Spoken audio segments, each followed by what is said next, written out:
Hey guys, कैसे हो आप लोग। सॉरी यार, वीडियो बनाने का प्रॉपर टाइम नहीं मिला, तो इसलिए सुबह की अपनी चाय के साथ मैं आप लोगों के साथ वीडियो शूट कर रही हूँ। और कुछ इंटरेस्टिंग हेल्थ टिप मैं आपको जल्दी जल्दी बता देती हूँ जो शायद आपके काम की साबित हो। बहुत सारे लोग जो अलग अलग तरीके की मेडिसिन खाते हैं, वो कैसे ली जाती है और क्या इंडिकेशन होता है, बहुत सारी सिली मिस्टेक होती है लोगों से। तो चलिए आज उसके बारे में मैं आपको बताती हूँ। पहली मेडिसिन होती है जो लोग सुबह खाली पेट लेते हैं। बहुत सारी हाइपर एसिडिटी की मेडिसिन होती हैं, जैसे राइप्राजोल, रेनिटिडिन या फिर जनरल एंटासिड जिनको हम बोलते हैं। ये सारी अर्ली मॉर्निंग खाली पेट ली जाती है। अब बहुत सारे पेशेंट क्या गलती करते हैं, मेरे ही एक पेशेंट ने गलती करी कि सुबह वो खाना भूल गए, फिर 11-12 बजे वो अपना नॉर्मल खाना खा रहे थे। खाना जैसी थाली लगा के बैठे, उन्हें याद आया कि अरे यार, सुबह खाली पेट वाली दवाई तो खाई नहीं है। तो उन्होंने 11 बजे वो खाली पेट वाली दवाई खाई और विद इन 5-10 मिनट्स उन्होंने खाना खा लिया। तो ये जो गलती हुई, इससे उनको कोई फायदा ही नहीं होगा, उल्टा नुकसान और होगा। तो जो दवाइयाँ आपको डॉक्टर प्रिस्क्राइब करता है कि आपको सुबह खाली पेट खानी है, उनका मतलब होता है कि सुबह 5, 6, 7, 8, 9 बजे जब आप उठते हैं, मॉर्निंग उठने का टाइम होता है, तब वो आपको उठते ही लेनी होती है। ठीक है, ये पहली चीज हुई जो बहुत सारे लोग गलती करते हैं। फिर एक दूसरी मेडिसिन होती है एल्कलाइजर, यूरिन एल्कलाइजर, जिसे पेशाब की जलन वगैरह में दिया जाता है। मेल फीमेल दोनों को देते हैं। तो यूरिन एल्कलाइजर जो होते हैं, इनको हमेशा खाना खाने के, जब भी आप खाना खा रहे हैं उसके 1 घंटे पहले और 1 घंटे बाद तक कभी नहीं लेना चाहिए। उसमें अक्सर लिखा होता है दिन में 2 बार 3 बार या जरूरत के हिसाब से ले सकते हैं। तो इस चीज का आपको ध्यान रखना पड़ेगा कि उसे खाने के साथ में नहीं लें। क्यों? क्योंकि वो एल्कलाइजर हैं, यानी कि वो आपकी बॉडी में एल्कलाइन प्रोड्यूस करते हैं, क्षारीय पदार्थ प्रोड्यूस करते हैं।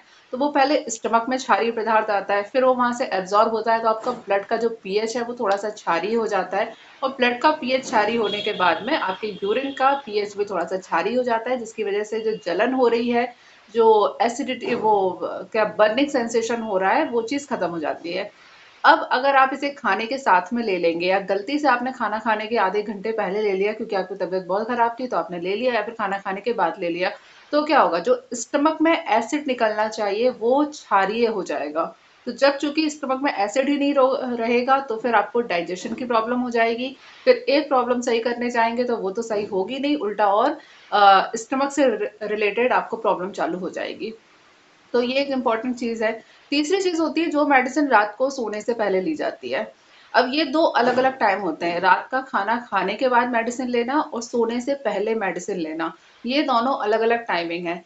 अब आजकल क्या हो गया, लाइफस्टाइल ऐसी हो गई है कि लोग रात को 10-11 बजे खाना खाते हैं, और खाना खाया और 15-20 मिनट आधे घंटे में सोने की तैयारी करने लगते हैं। तो ये जो एक गलत हैबिट है, उसकी वजह से काफी सारी प्रॉब्लम होती है। रात को खाना खाने के बाद जो मेडिसिन ली जाती है, जो डॉक्टर आपको प्रिस्क्राइब करता है, वो आपको खाना खाया कि विद इन 5 से 10-15 मिनट के अंदर आपको मेडिसिन लेनी होती है, यानी कि जब आपका स्टमक खाने से पूरी तरीके से फुल है, तब आपको वो मेडिसिन लेनी होती है। अब अगर आप उस मेडिसिन को तब नहीं लेके 2 घंटे बाद लेंगे, तो वो आपको प्रॉब्लम क्रिएट करेगी। ठीक इसी तरीके से सोने से पहले मेडिसिन ली जाती है, उनका मतलब होता है कि खाना खाने के एटलीस्ट 2 घंटे बाद, जब स्टमक हाफ इम्पिटी हो चुका है, मतलब आपका जो स्टमक है वो काफी कुछ इम्पिटी हो चुका है, लेकिन जो ड्यूरनम है, जो इंटेस्टाइन है, वो अभी भी खाने से भरे हुए हैं। तो जिसकी वजह से जो उसका मेडिसिन का इफेक्ट होता है, जो साइड इफेक्ट होते हैं, जो स्टमक पे फील होते हैं, वो चीज ना हो। तो इन चीजों को बिल्कुल अच्छे से याद रखिए।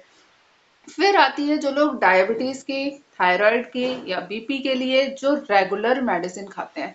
तो अक्सर ये लोग क्या करते हैं, ट्राई करने के हिसाब से कभी कभी स्किप कर लेते हैं कि चलो आज मेडिसिन छोड़ के देखते हैं कैसा लगता है। या फिर खुद ही कि हाँ, मेडिसिन शायद ज्यादा हो रही है तो इसको आधी कर लेते हैं, टैबलेट को आधी कर देते हैं। तो ये गलती कभी नहीं करनी चाहिए, क्योंकि जो ऐसी रेगुलर वाली टैबलेट होती है वो कोटेड टैबलेट कहलाती है। कोटेड टैबलेट का मतलब क्या है, उनकी जो कवरिंग होती है एक दूसरे के ऊपर, वो इस तरीके से की जाती है कि वो स्टमक में धीरे धीरे डिसॉल्व होते हैं, उसमें टाइम लगता है। तो अगर आप उसको तोड़ देंगे तो उसके साइड इफेक्ट होंगे, क्योंकि वो तुरंत ही डिसॉल्व हो जाएगी, उसकी जो कवरिंग है वो खत्म हो जाएगी। मतलब अगर उसे स्टमक में 3 घंटे रहना चाहिए था, तो हो सकता है वो आधे घंटे में ही खत्म हो जाए। तो जब जो मेडिसिन 3 घंटे तक धीरे धीरे इफेक्ट करेगी, वो आधे घंटे इफेक्ट करेगी, तो आपको साइड इफेक्ट होगा उसका।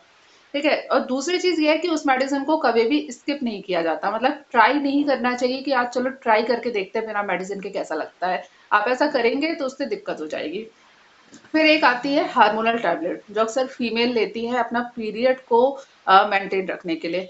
हार्मोनल टैबलेट में जो उसकी डोज लिखी गई है, पर डे एक टैबलेट लेनी है तो आपको पर डे एक टैबलेट ही लेनी है। मतलब ऐसा नहीं करना है कि एक दिन आपने रात को 8 बजे ली, अगले दिन आपने दोपहर के 6 बजे ही ले ली या 5 बजे ले ली। अगर आप ऐसा करेंगे तो गड़बड़ हो जाएगी। उसमें पर डे मतलब आफ्टर 24 आवर। तो आधे घंटे का ऊपर नीचे मार्जिन हुआ तो अलग बात है, उतना चल जाता है।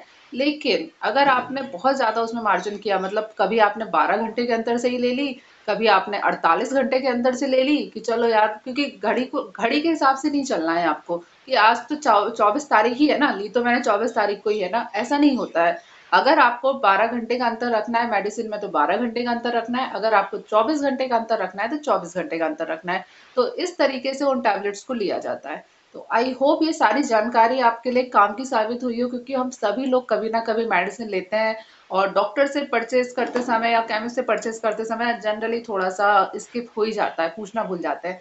हाँ, एक इम्पॉर्टेंट बात और है कि अगर किसी कारण से आपकी लाइफ स्टाइल ही अलग है, मतलब मान लीजिए आप नाइट जॉब करते हैं या फिर किसी कारण से, किसी भी XYZ कारण से आप सुबह 12 बजे ही सो के उठते हैं या आपके एग्जाम चल रहे हैं इसकी वजह से या कुछ भी है, तो अगर आपकी रूटीन में कुछ ऐसा मेजर चेंज है जो कि एक जनरल लाइफ स्टाइल के अकॉर्डिंग नहीं है, तो प्लीज अपने डॉक्टर से इस बारे में साफ साफ बात करिए। मतलब अपने खुद के दिमाग से मेडिसिन को चेंज मत करिए, डॉक्टर से कंसल्ट करिए, उनको बताइए कि आपकी लाइफ स्टाइल क्या है, उसके अकॉर्डिंग ही मेडिसिन लीजिए। तो चलिए, आज के लिए इतना ही। आई होप ये जानकारी आपके लिए काम की साबित हुई हो। प्लीज मेरा वीडियो दूसरों के साथ शेयर जरूर करिएगा, और अगर वीडियो अच्छा लगे तो लाइक का बटन जरूर दबाएं। और मेरा चैनल अगर आपको पसंद है, doctor Neha Joshi care clinic, तो प्लीज मेरे चैनल को सब्सक्राइब करें। चलिए, कल दोबारा मिलूंगी एक अच्छे टॉपिक के साथ में, थोड़े से प्रॉपर उसके साथ में। चलिए, मेरा वो इन्वर्टर भी बंद हो गया है। Okay, bye bye, stay healthy and be happy, good bye, enjoy morning.